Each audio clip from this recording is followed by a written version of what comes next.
ആപ്കി അദാലത്തിൽ പ്രസിദ്ധ കമ്പോസറും സിംഗറുമായ അദ്നാൻ സാമിയുടെ മേലുള്ള കുറ്റാരോപണം ഇദ്ദേഹം റോമിയോ നമ്പർ 1 ആണ് എന്നുള്ളതാണ്.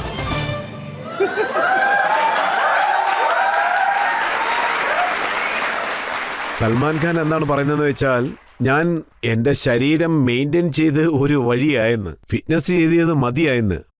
പക്ഷേ ഇദ്ദേഹം ഇങ്ങനെ ഉള്ളപ്പോൾ പോലും ഇദ്ദേഹം റൊമാൻസ് ചെയ്തു. ഇദ്ദേഹത്തിനോടൊപ്പം ഒരു 5-6 ഹീറോയിൻസ് കാണുന്നു. ഇത് യഥാർത്ഥത്തിൽ മ്യൂസിക്കിന്റെ ഒരു മാജിക്കാണ്.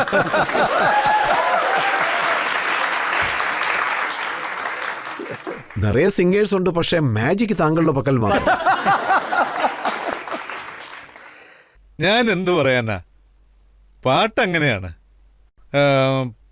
പാട്ടുകൾ കേൾക്കുമ്പോൾ റൊമാൻസ് വരാതിരിക്കൂ.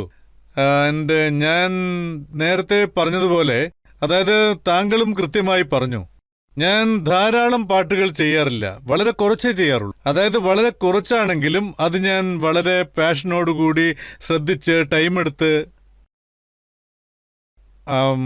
ആത്മാർത്ഥതയോടെ ചെയ്യും. ജനങ്ങളുടെ മുന്നിൽ വെച്ച് ഞാനൊരു സത്യം പറയുകയാണ്. താങ്കളെ പാകിസ്ഥാനിലൊരു ഡയറക്ടർ അദ്ദേഹത്തിന്റെ സിനിമയിൽ പാട്ട് പാടാൻ വേണ്ടി വിളിച്ചിരുന്നു. അതെ. അതിനുശേഷം ആ പടത്തിൽ താങ്കൾ ഹീറോ ആയി, അതിലൊരു ഹീറോയിനും ഉണ്ടായിരുന്നു.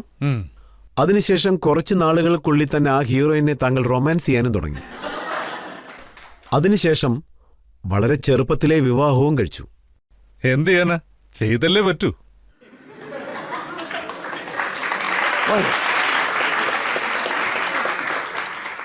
ജീവിതം ഒന്നേ ഉള്ളൂ, അത് നന്നായി ജീവിക്കണം.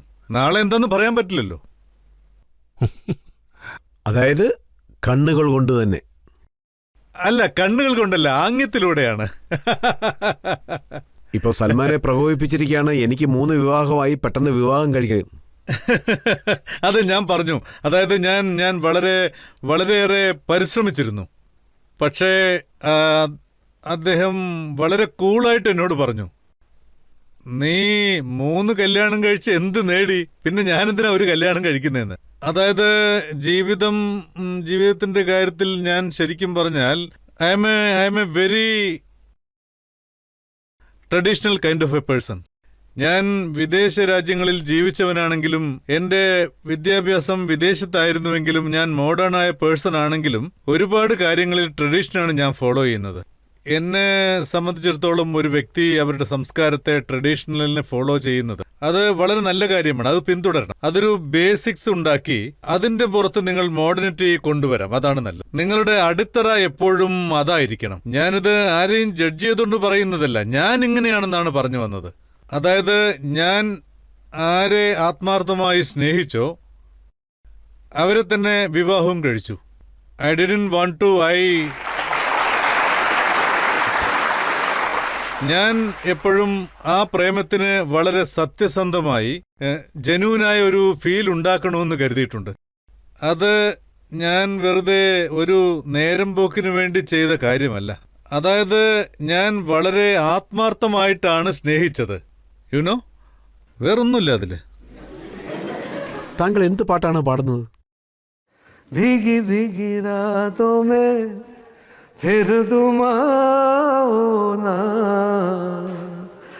हो भीगी भीगी रातों में फिर तुम आओ ना,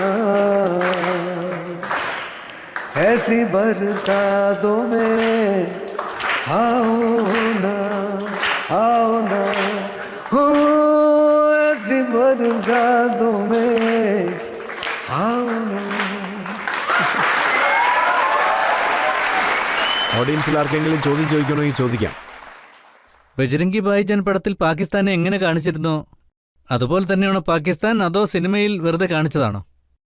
നിങ്ങൾ എപ്പോഴെങ്കിലും അങ്ങോട്ട് പോയാൽ അവിടെ ആംബിയൻസ് അങ്ങനെ തന്നെ ആയിരിക്കും. भर दो झोली मेरी या मोहम्मद, लौट कर मैं न जाऊंगा खाली. भर दो झोली मेरी या मोहम्मद, लौट कर मैं न जाऊंगा खाली.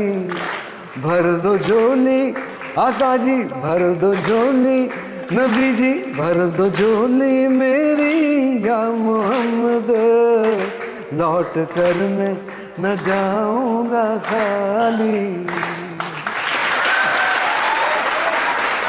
ഇതിന് താങ്കൾ പാടുക മാത്രമല്ല അതില് ആക്ടിങ്ങും ചെയ്തിരിക്കുകയാണ് കവാലിയിൽ. അതെ, അത് ശരിക്കും വളരെ രസകരമായിരുന്നു എന്ന് പറയാം. എനിക്ക് പെട്ടെന്നൊരു ഫോൺ കോൾ വന്നു. സൽമാൻ ഖാനാ വിളിച്ചത്. ബ്രോ എന്താ ചെയ്യുന്നേ, എന്താ പരിപാടി? എൻ്റെ കയ്യിൽ ഒരു അമേസിംഗ് ആയിട്ടുള്ള സോങ് ഉണ്ട്, ആൻഡ് ഇറ്റ്സ് എ കവാലി. ഞാനത് കേട്ട് അതിശയിച്ചു പോയി. കവാലി? ഞാൻ പറഞ്ഞു ഞാൻ ഇതിനു മുമ്പ് കവാലി പാടിയിട്ടേ ഇല്ല എന്ന്. അതുകൊണ്ടാണ് നിങ്ങൾ പാടണമെന്ന് പറഞ്ഞെന്ന് പറഞ്ഞു. ഞാൻ കമ്പോസ് ചെയ്തിട്ടുണ്ട്, പക്ഷെ ഇതുവരെ പാടിയില്ല എന്ന് അദ്ദേഹത്തോട് പറഞ്ഞു. അദ്ദേഹം പറഞ്ഞു എനിക്കിത് വേണം, അതായത് കവാലി, അതായത് റെഗുലറായിട്ടുള്ള കവാലി പോലെ ഒരിക്കലും ഇതാവരുത്, അതുകൊണ്ട് ഇത് ഡിഫറൻ്റ് ആയിട്ട് ചെയ്യണമെന്ന് പറഞ്ഞു. അതിന് ഞാൻ അദ്ദേഹത്തോട് പറഞ്ഞു ഞാനിത് എൻ്റെ സ്റ്റൈലിലേ പാടൂന്ന്. നിങ്ങൾ എനിക്ക് അങ്ങനെ ഒരു ഫ്രീഡം തരികയാണെങ്കിൽ എൻ്റെ സ്റ്റൈലിൽ എനിക്ക് പാടാൻ കഴിയും. എനിക്കൊരു ടിപ്പിക്കൽ കവാലി ഒരിക്കലും പാടാൻ കഴിയില്ല. എനിക്ക് ആ സ്റ്റൈലിൽ പാടാൻ കഴിയില്ല, കാരണം എനിക്ക് എൻ്റെ സ്റ്റൈലിൽ മാത്രമേ പാടാൻ കഴിയൂ. അദ്ദേഹം പറഞ്ഞു ഹാപ്പിയായി നിങ്ങൾ നിങ്ങളുടെ സ്റ്റൈലിൽ തന്നെ പാടിക്കുമെന്ന്. ഞാനതിന് സമ്മതിച്ചു, ഞാൻ അങ്ങനെ തന്നെ പാടാന്ന്. പിന്നെ കുറച്ചാൾ കഴിഞ്ഞ് പറഞ്ഞു അതിൽ നിങ്ങൾ തന്നെ ആക്ട് ചെയ്താൽ നന്നായിരിക്കുമെന്ന്. നിങ്ങൾ എന്തായി പറയുന്നതെന്ന് ഞാൻ ചോദിച്ചു. എന്നെ കണ്ടിട്ട് കവാലിയെ പോലെയുണ്ടോ? അദ്ദേഹം പറഞ്ഞു the thinkers you know I want നിങ്ങൾ അതിൽ പെർഫോം ചെയ്യണം, എപ്പോഴും ചെയ്യുന്ന പോലെ തന്നെ ചെയ്യണം, അതിൽ നിങ്ങളുടെ പാഷൻ ഉണ്ടായിരിക്കണം, അതായത് നിങ്ങളത് ചെയ്ത് നന്നാവെന്ന് പറഞ്ഞു. സോ സൽമാനെ കുറിച്ച് പറയുകയാണെങ്കിൽ അദ്ദേഹം വളരെ സ്നേഹമുള്ള ഒരു വ്യക്തിയാണ്, വളരെ സ്നേഹമുള്ള ഒരു വ്യക്തി. അദ്ദേഹത്തോട് നോ എന്ന് പറയുന്നത് ബുദ്ധിമുട്ടാണ്. അങ്ങനെ ഞാനത് ചെയ്തു.